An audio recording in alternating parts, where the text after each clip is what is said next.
morning. I'll try to keep this short. If I see too many people starting to look out the windows, I'll know I've gone too long. So you should have received a copy of this in your packets. It's 2 pages, 1 page, printing on both sides.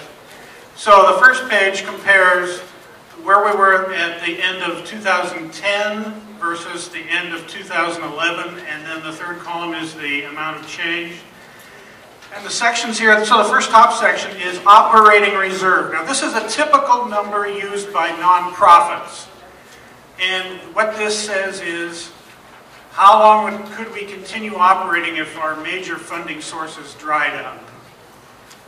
It's not really ever used for that, hopefully, but it's used as a measure of how much risk we're at for the infrastructure of the organization. So at the end of last year, we had a 3.1 operating reserve. 3.1 months was about how long we could operate in this condition. And this year, at the end of 2011, it was 5.5 months. In fact, during the year, we reached a milestone, and the milestone was we got up to one of the reports I had, partial year reports, we had up to 6 months reserve. So the party financially is doing okay. I don't want to say great, because that'll mean you can think, well, now I can stop giving to the party and buy that extra something or other. If you want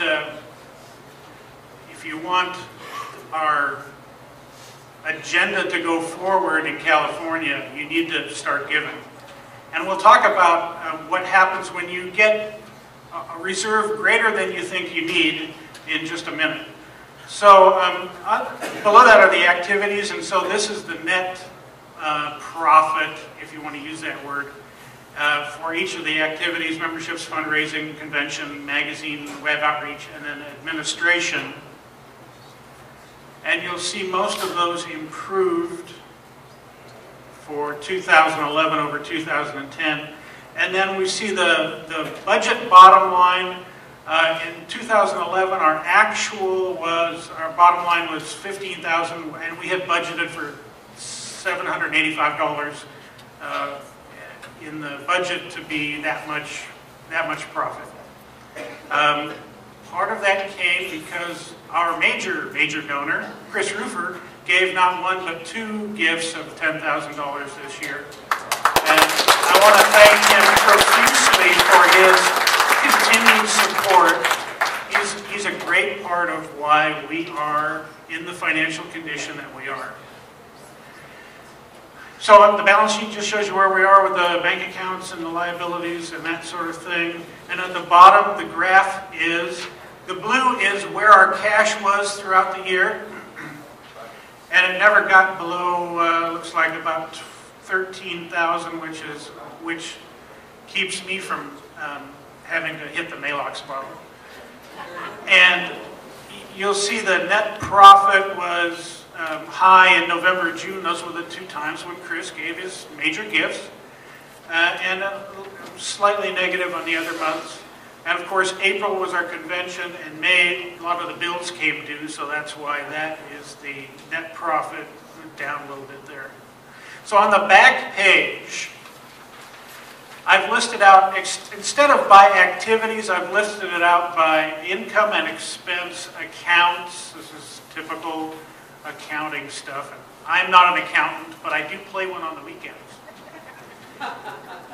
And so the 3 columns are what we budgeted for 2011, and then the middle column is what we actually did for 2011, and then based on that, the budget that the XCOM just approved in December for 2012. And so that pretty well sums it up. Any other points, Kevin, you think we should make? We're going to open it up for questions, or are we going to try and catch up on time?